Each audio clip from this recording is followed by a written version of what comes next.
I can't hear whether or not this is broadcasting. My name is Bill Hodgson. I'm the director of DESC, the sponsor of the project here in the North Delridge neighborhood. And I'd like to welcome everyone.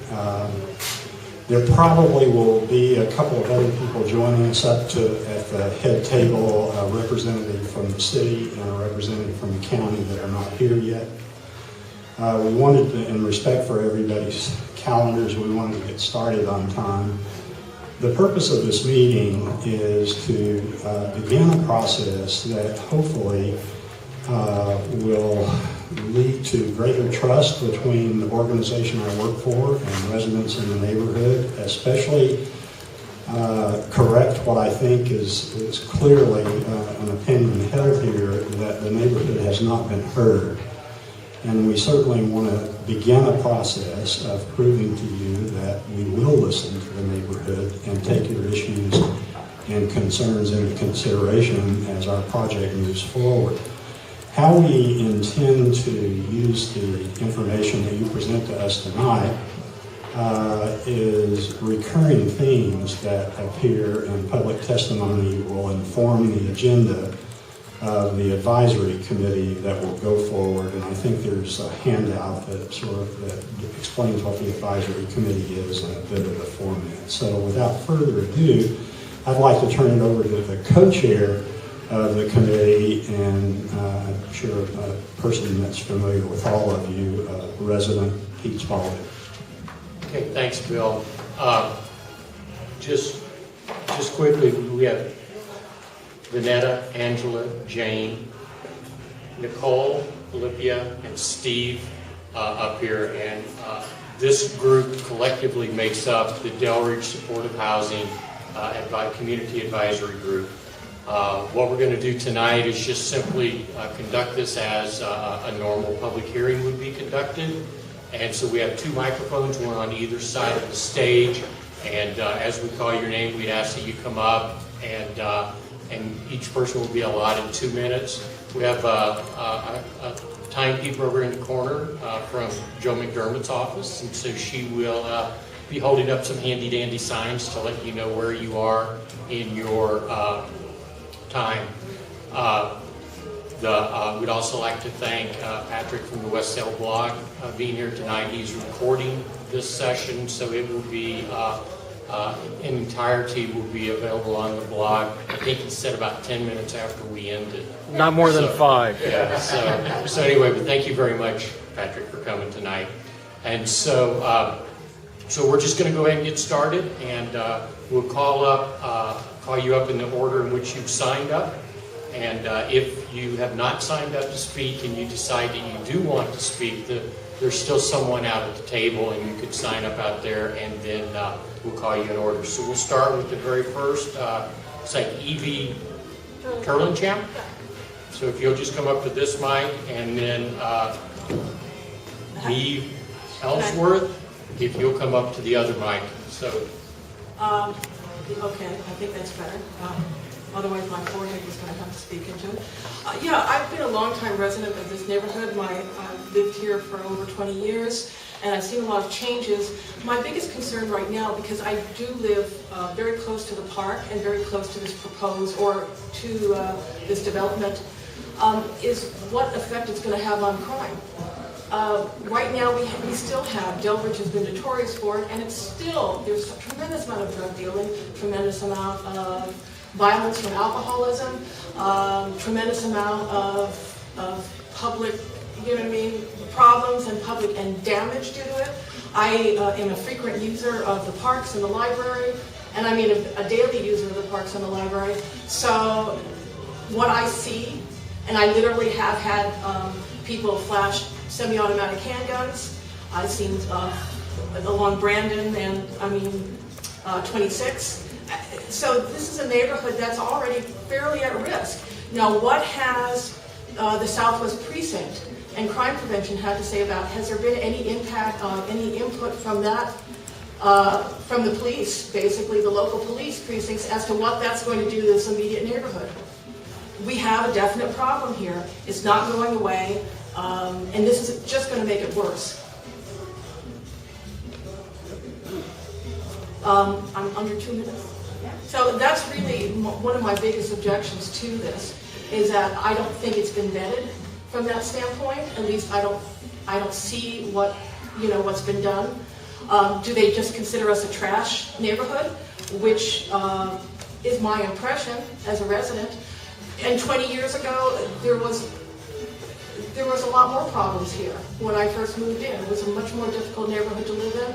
It's gotten progressively better, but it's very fragile in terms of that. And most people who live in the actual numbered streets and who don't live on Delridge stay off Delridge. Anyway, thank you. Okay, thank you. And next up over to this side will be Carl Derrick. So, go ahead. Hi. So, I'm new to the neighborhood. My husband and I just purchased a home in September. We remodeled the home to make it up to code and livable. And we were so excited and genuinely enthusiastic about the potential of this neighborhood. We each brought our 1-year-old daughter to raise her in a diverse cultural neighborhood that also had access to parks and education and infrastructure. I have personal experience both with mental health. I have a schizophrenic uncle who has violent tendencies when he's not regulated on his medication, and I've had personal witness to the dangers when structure doesn't exist. In my current neighborhood, in the corner of the cul-de-sac by my home, I often see transactions of both young children playing on their bikes as well as older children passing drugs back and forth. And I think that, again, I've also worked with Seattle Works and transitional housing facilities and in support programs. So I feel deeply community-oriented. I want to make sure that people have the opportunity to have transitional housing and an opportunity to be in a better life-sustaining position. But my concern reading through the materials presented is that this housing first approach doesn't provide a structure that will ensure the safety and the success of these individuals. And so for those reasons, I just feel compelled to come and talk to everyone today as a new member of the community to say, I'd like to understand how we come together and either find a better transitional location or understand how, as a community, to protect our children and our property values. Okay. Thank you. Okay, and next over here will be Bob Blunke, I believe it is. Go ahead. I have a question for the Delridge Neighborhood Association. I read this and I'm curious about the retail space. I think there needs to be some clarification. Is it a commercial tenant or is it a non-profit community-focused tenant? I think they're two different things. A commercial tenant, bookseller, something like that, selling clothes. That's, I think, of it as a commercial tenant. And the Delridge Neighborhood Council, what would be a community-focused nonprofit tenant? And the other question I have along those lines is who's going to manage that tenant? Who will screen the tenant? When the tenant is late with the rent, who walks over and says the rent is late? And since this is a community-focused, it's supposed to be a community-focused nonprofit, is the community going to be involved with selecting the tenant? I think those are important questions to ask. The other thing is, too, my concern as well with this is these individuals are just as capable as the rest of us of getting on a public bus and going and grocery shopping, but there's the little store across the street. I'm concerned that somebody that might be dealing with mental illness challenges might make a mad dash across the street and almost make it, but not quite. And I know that if the city is thinking of putting some sort of flashing sign that might say crosswalk, not necessarily a stoplight, but I think that's going to be a concern because now the kids, of course, make mad dashes across the street, but their advantage is that they're young and strong and can move quickly. So I think that's something that should be taken into consideration. There is a little fast food joint there. There might be some need to mitigate potential victims of car accidents. So thank you very much. Okay, thank you. Okay, and next up over here will be Ken Kushner, I believe it is. Bob? Okay, I have lived in Delridge. I've had my house for 13 years on 25th in that same block. So the project will literally be behind my house, well, across the Delridge. I have three issues. One is that I support the the whole notion of helping the homeless, I do think it's our responsibility as citizens. I do think that this project is in the wrong location. Mr. Hobson told us 8 months ago at the first meeting that it was a done deal. So it is a done deal, I guess. I went to the county council meeting a couple months ago. They were all in your pocket, Mr. Hobson. You had them all except one guy.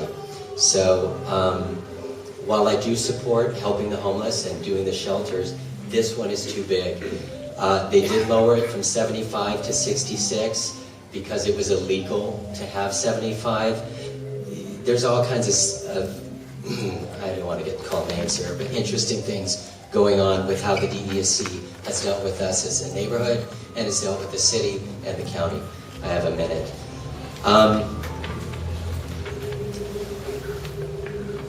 The two other issues I have is that the county council finance meeting, the DESC rep got up to refute all the arguments that we had, and he said that he took exception to the DESC was actually, that they were posing any danger, not taking care of their clients. Well, that neighborhood that we live in, you heard the other testimonies, there are several known drug houses by the police who tell us where they are within a block of the DESC. So although there's no pharmacy or banks or grocery stores or medical or dental or facilities anywhere nearby or services, the chronic drug users, chronic is the term that DESC uses, will be able to get services from the local drug users because they'll have that right there.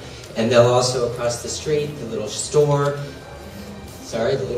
has alcohol, so that the chronic alcoholics who live there can get that for free too. And the last thing I want to say, I know I'm going over, I'm sorry, 2 minutes is a lot for how we'll have to deal with this for the decades after this expedient political decision is made.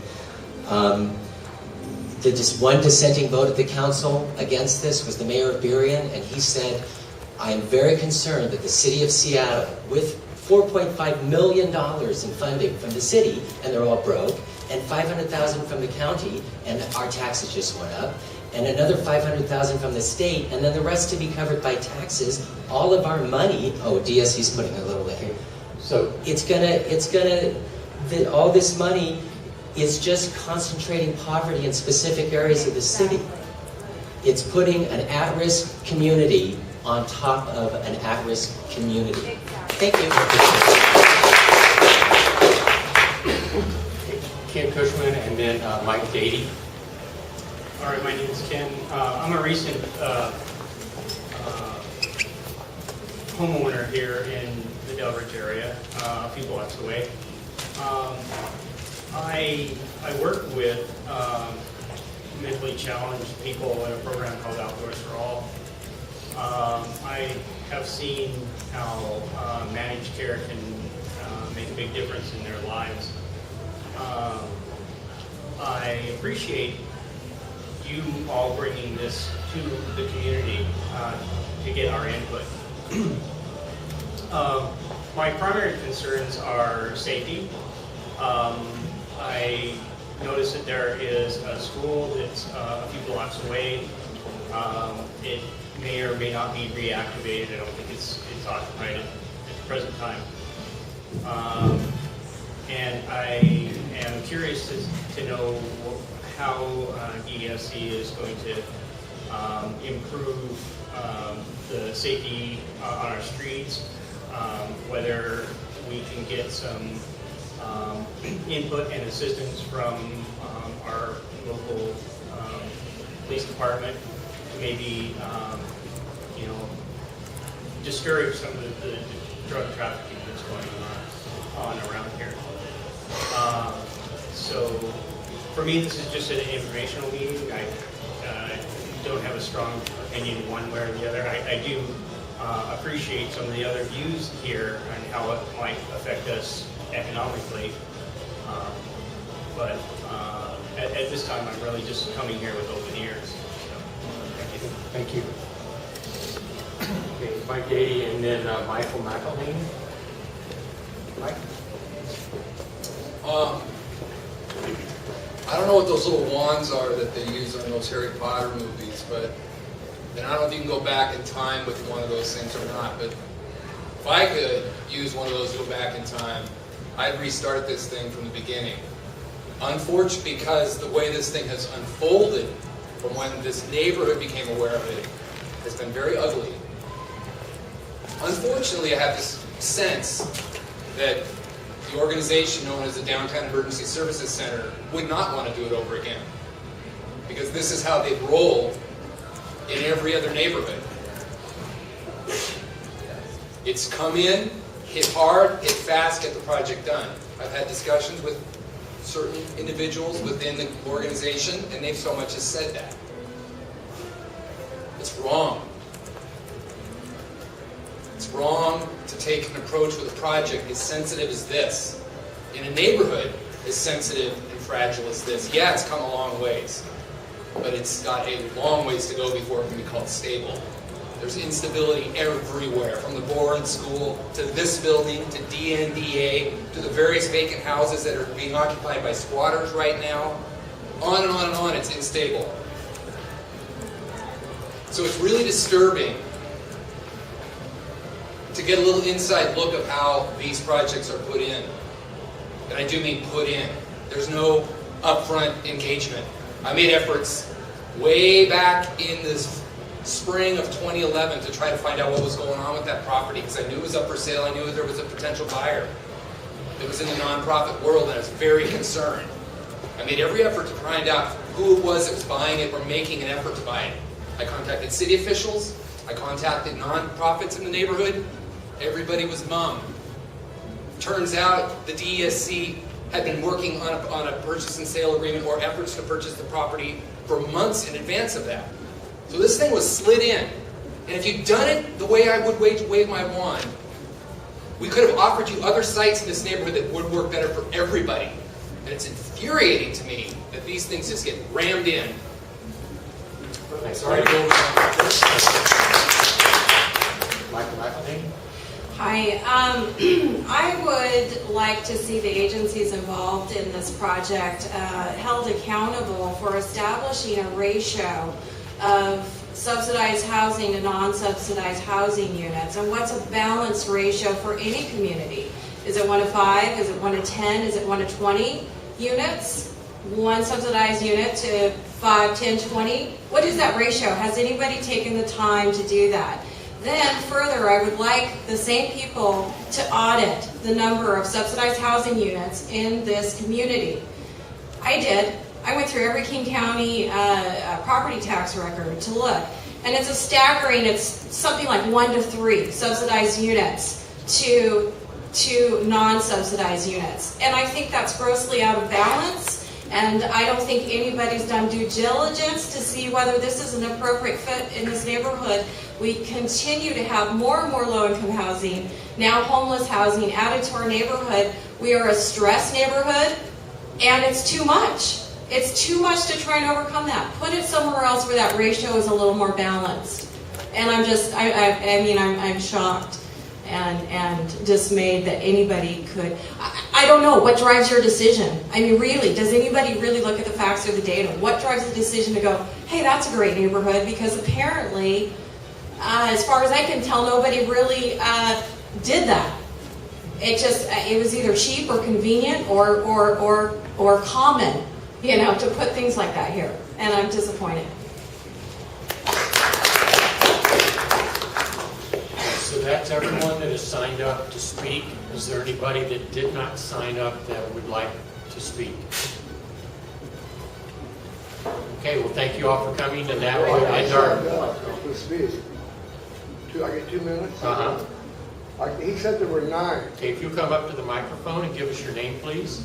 Well, I keep switching because it's hard for me to hear something. Okay. So can everybody hear me if I'm speaking for 2 minutes? Yes. Okay, well, I'll make it pretty capsulation if I have to. I'm 64 and I went to school here, and my mother's picture's hanging with the class of 38 in there for several years now in the hallway. And I really appreciate that, what's been done.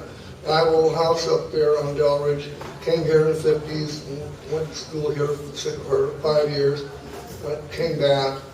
And what I'm thinking is I've heard about what they want to do. I know some of the people that have the property that they're talking about.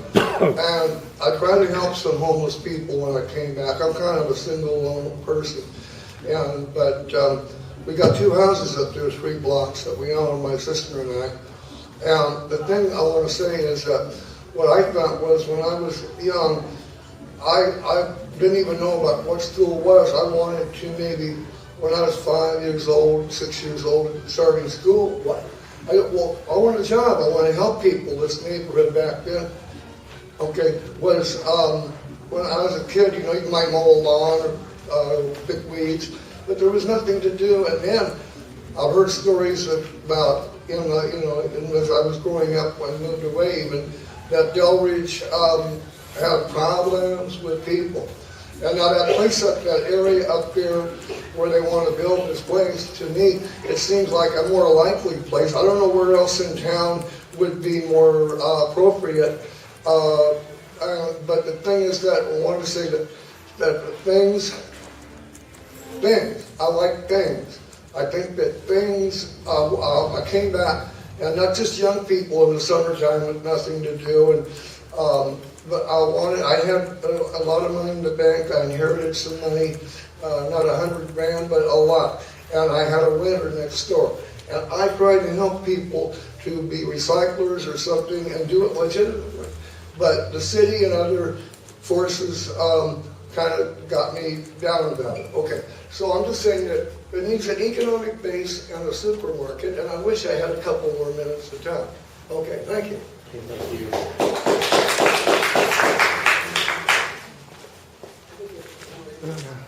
So, was there any, I thought I saw someone else. Oh, yeah, we have another list. Oh, okay. Yeah, so here you go. Thanks, Patrick. You're welcome.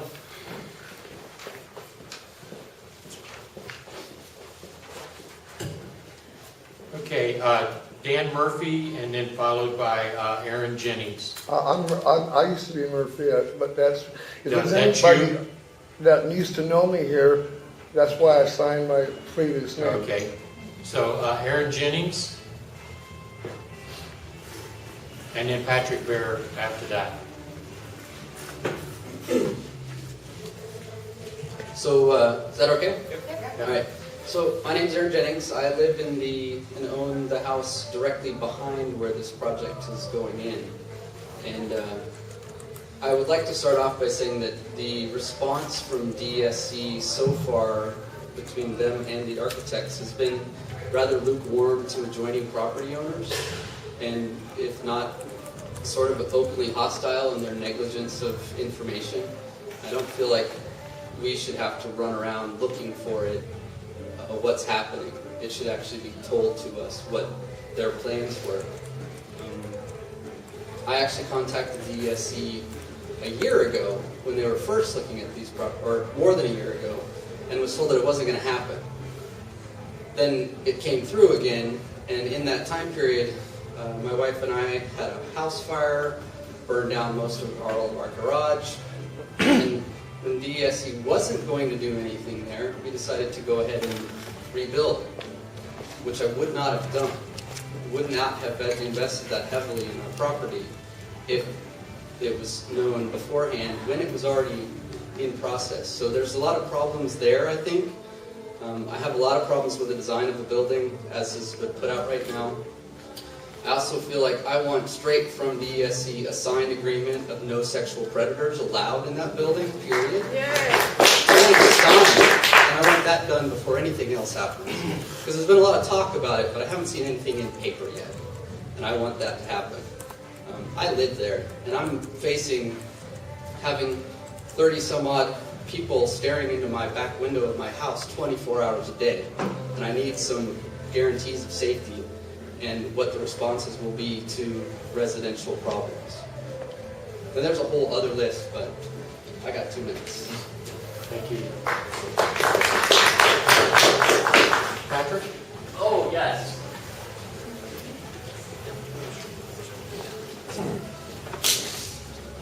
And then I think we have a couple more after me who want to say something. So, well, thank you all for listening to us.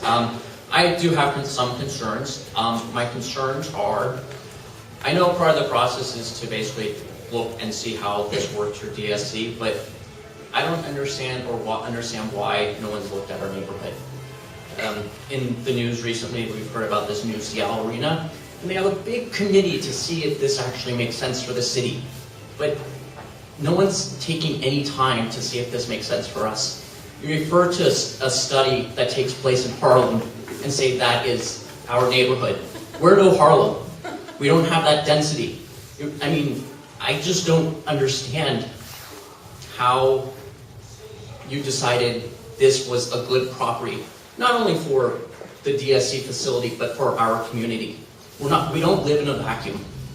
There are influences in our society.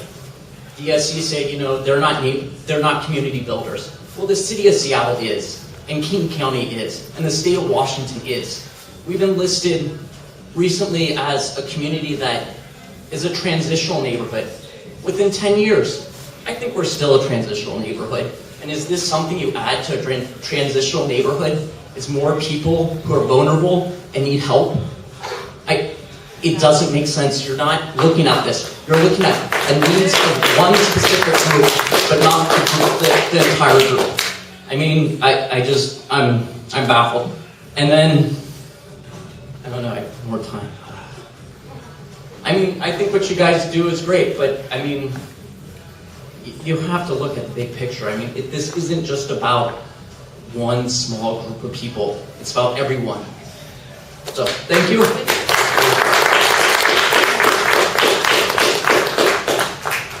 Okay, so once again, we're at the end of the list. So is there anyone else who has not signed up that would like to speak? Just come up to the mic, please, and state your name. Hi, my name is Ibrahim Nadoubi, and I'm new to the neighborhood. Me and my wife, we just moved to this neighborhood about a year and a half ago. And we were so excited because we heard that this neighborhood is moving forward, the new community, young professionals that they're trying to find a good neighborhood where they can raise their kids. So unfortunately, after 6 months, it was a shooting right across the street from our house, and that was a problem. Police blocked the whole street. We couldn't go to work all morning until like 10 o'clock. It was SWAT teams, and probably everybody heard about that. Other than that, we take the bus with different kind of people. Some of them are mentally challenged, some of them are normal. Most women probably they see harassment in the neighborhood. My wife got harassed like 3 times on her way to the bus. From some people, they don't even live in the neighborhood. And most of the time we're out of our house, we're at work. These people that they're gonna move to these units, they don't have jobs. They're gonna be all day walking around the neighborhood. They have all the freedom to do whatever they want, to, I don't know what kind of things they will be doing when we're at work. What kind of security will you guys provide for us to avoid these problems? And also, I want to add one more thing, is I believe that this is not the right place for this kind of project. In this new, fresh, young, new neighborhood that's moving forward. It's going to bring it back to the maybe like 2000 or when this neighborhood, nobody wants to move to this neighborhood, even if the prices were so cheap. And that's going to affect our property big time. Thank you very much. Thank you. So another hand back there.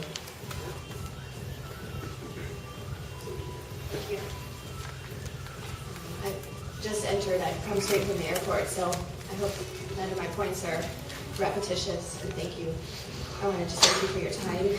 And the first thing, I appreciate everyone who's come out to this meeting tonight. I personally, as a neighbor of North Delridge, have put a lot of time into this process for the community, and I appreciate your support tonight to come and participate. I'd like to ask, and I'm a little nervous, that there have been 3 other public meetings, 2 of which I know for sure minutes were documented for. I'm not sure about the 3rd, but I do ask that this advisory committee take those minutes into account, as well as testimony that's been offered here tonight. There's many neighbors who have attended other meetings that for whatever reason may have not been able to come tonight, and I think their comments, concerns, and questions are as valid as the ones spoken here.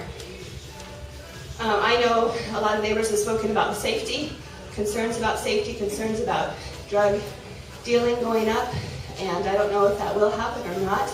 I don't know if that's a valid concern or not. As a neighbor myself, I don't want to see that happen. I'm going to ask the committee to work with DESC to see that statistics are looked at regularly in the community with the Southwest Precinct and reported upon after the development is open, perhaps quarterly, and that there is some benchmark set that if crime goes up above that, I won't want to point fingers to DESC, but I will ask that there is participation to help address those things with our community so we can make sure that we do continue to move forward and not towards the direction the community used to be. In addition to that, we know from the Southwest Precinct, I have more points on that neighbors aren't calling 911, and so I just ask that perhaps this committee work with the precinct to have a forum to help us get neighbors understanding what's going on. If there's intimidation happening here, we need to figure it out, and that's, again, not DSC's responsibility, but as a good neighbor, and knowing that neighbors are concerned about safety, I hope that this committee will work to address that and find ways to help the community get talking about how we can report crime.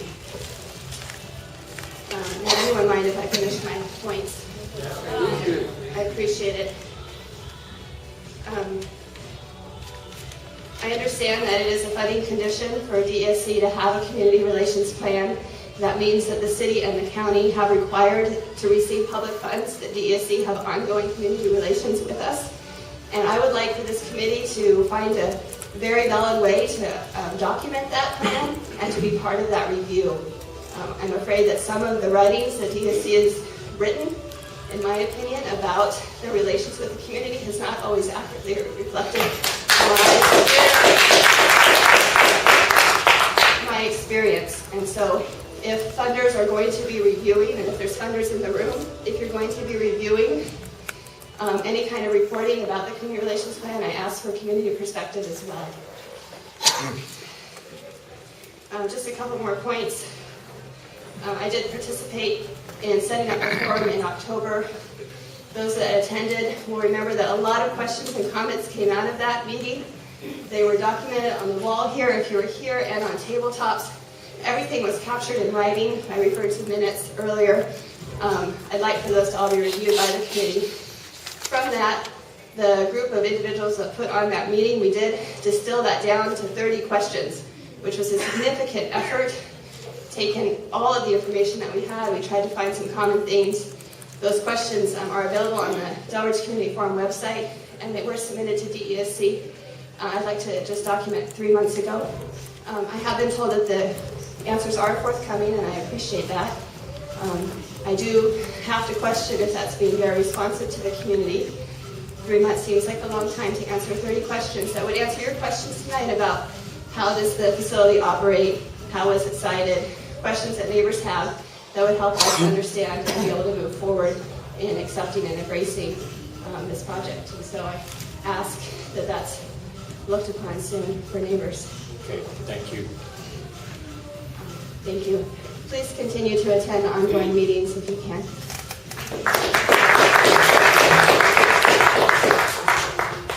Is there anyone else that hasn't spoken that would like to speak? I have one question, if I may. Will they have any more further meetings like this one with actual counselors or similar ones that will live or work at the place? Because it seems to me, this is the second one I went to the meeting. I haven't really heard of any, people actually plan to work with people rehabilitation counseling.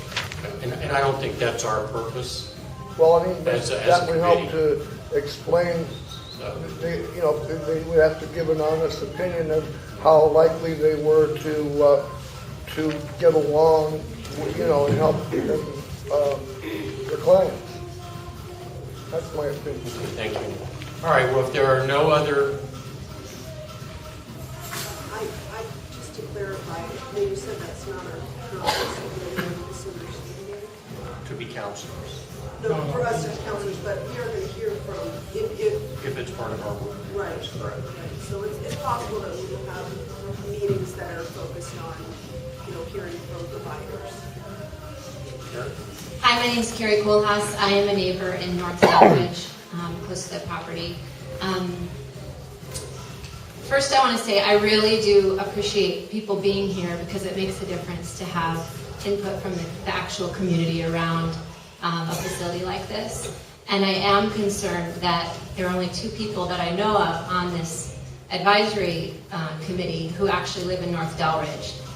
I know Pete Spalding lives up on Pigeon Point, which is quite a distance from the grit of North Delridge and the things that those of us who live there actually experience. I know Mr. Dashel has told me he lives in Redmond.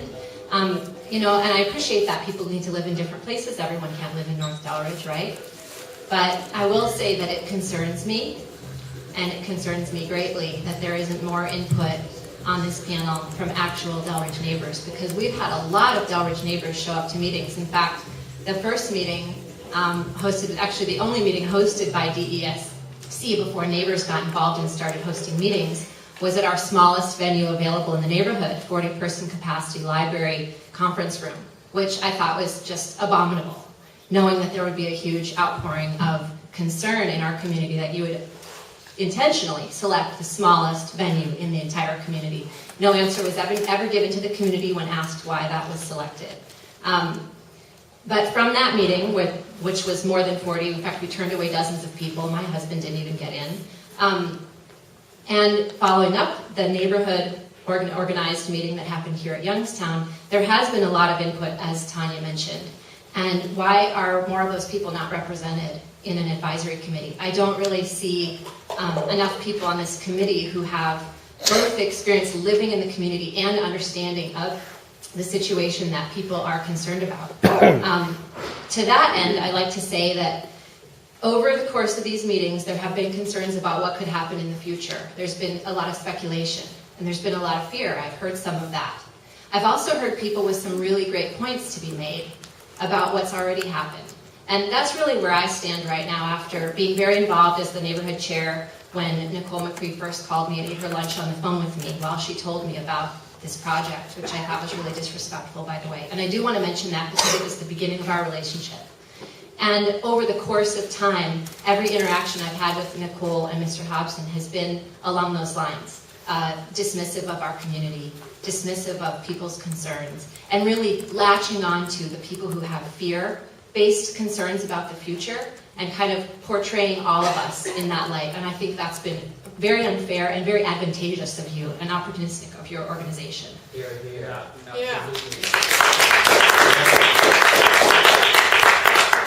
And I'd also like to say, because I think that it's okay that is it okay if I say a few more things? I think I represent actually a lot of people. I've talked to a lot of people in this community who refuse to come to this meeting. I encourage several people who are very involved in North Delridge, not the surrounding neighborhoods that have less connection, who are up in the hills, but people who actually live either close by where this is going to happen, or people who have lived for a long time, within several blocks of that area. And those people feel really disenchanted with how DESC has treated us. We really feel disrespected. And the concern I have isn't so much about the future right now. It's about the damage you've already caused in our community.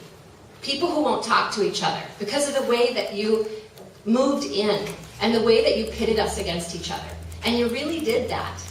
And you can act perplexed, Mr. Hobson, but I've watched you do it. It seems systematic. I've called people in Hillman City. I've walked Hillman City. I've talked to neighbors there. I've talked to several people at Jackson Place. I've talked to people who are up in Aurora. I've talked to people at most of your locations, people who live in the community. And you know what they've all said? Yeah, in the end, the DESC project, it might not have demolished our whole neighborhood after they moved in and all that, but they demolished us before they moved in. They came in and they divided us and they conquered us as fast as they could, like a blitzkrieg. And the way that they did it was so disrespectful and so irreverent for community. And what I want to say that I think is the takeaway for you two, from DESC is that you don't have to keep doing this to communities. You keep forgetting. We're all people. This is a very caring community. But they're corporate. All they are is a corporation. And townhouses block the sun. So I'm almost done, but I just want to say what you did in dividing us and what you did in pitting homeless, vulnerable people who have, drug addiction and mental illness. Many of us have friends. Some of us have those things going on in our lives or in our families. We get it. We care. But you didn't have to pit that community against a low-income, struggling community. And maybe I don't look like that and I don't represent that, but I have a hell of a lot of neighbors who do represent that. I could move out of North Delridge. I choose to stay. There are a lot of people who can't leave the neighborhood and who felt so disempowered by the way you've treated us. And the smugness and the shaking your head. And I have to call this out, and I'm not trying to be a jerk. But Mr. Hobson, at meetings, with our community, at every meeting, I've been to them all the public meetings, you smugly, and I appreciate it, I haven't seen you do it tonight, but you smugly smile and shake your head as community members speak. And that's just as bad as why don't you just spit in our eyes? It's rude. We are hardworking people too. We have families too. We have a drug addiction in our families too. We have mental illness in our families. We care. Why not give us an opportunity to work with you? I asked, and I'm almost done, but I have to say this because this has been on my mind, just eating me up for months. When Nicole McCree and I met in person outside the library, outside the Delridge Library, again, the smallest venue you could have chosen to bring this to our community, I asked her, and I know I had compassion for her. She was worn down, she was tired, it was a long night, we had this big neighborhood meeting, but I asked, how long ago did you start looking at this property? And at the time, I was the chair of the North Delridge Neighborhood Council. And I said, how long ago did you start considering this property for a DESC project? And she didn't want to answer that question. And I said, well, is it a secret? Like, why can't I know? Is it? And she said, well, it's kind of hard to tell because we look at a bunch of different places and then, I don't really know. And I said, the third time, I said, can you just give me a ballpark? Was it 6 months ago? Was it a year ago? Was it 12 years ago? How long ago did you start considering? She wouldn't answer the question. And I said, well, let's just say that it was a year ago, just for the case of moving the conversation forward. And I said, why didn't you come to us then? Why didn't you give a call to the North Delridge Neighborhood Council? Why didn't you come to the neighborhood and walk the neighborhood with neighbors? People here are happy to take people on tours. We've done it with City Council, other people who are interested in the community. We've met with the people of Barrientos and Legacy Partners. I mean, we have really made efforts to work with people. Yet you waited until this building, these properties were under contract with DESC to be purchased before you contacted me. I think that shows disregard for our community. And I know I've got to wrap up, but I just have to say this felt really good to finally get these things off my chest. And that's why I came here tonight, because I don't really have faith that you're going to back up any of the requests we've made, because so far I don't feel like you've acted in good faith. I don't think you've been good players in this community. And there are many, many dozens of people who would have been in these chairs. People would have been packed in here if they thought you'd really listen. This is a very engaged community. The reason why it's such a kind of sparse room here is because people don't trust you. And that's sad, because you're doing good work and you could do better in communities. Thank you.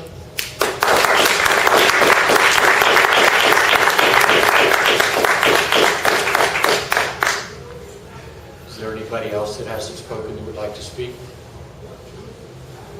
So I would just like to say that there are two, as a community representative, there are two community representatives positions available. Pete, can you push the microphone towards her? Yeah, could they turn up the I'll repeat that. There are two neighborhood positions available on this committee, and if you are interested in participating in that, would be the contact. It's alliance@ndnc.org is the email address to contact us. Okay, well, thank you all very much for coming. You guys have anything to say?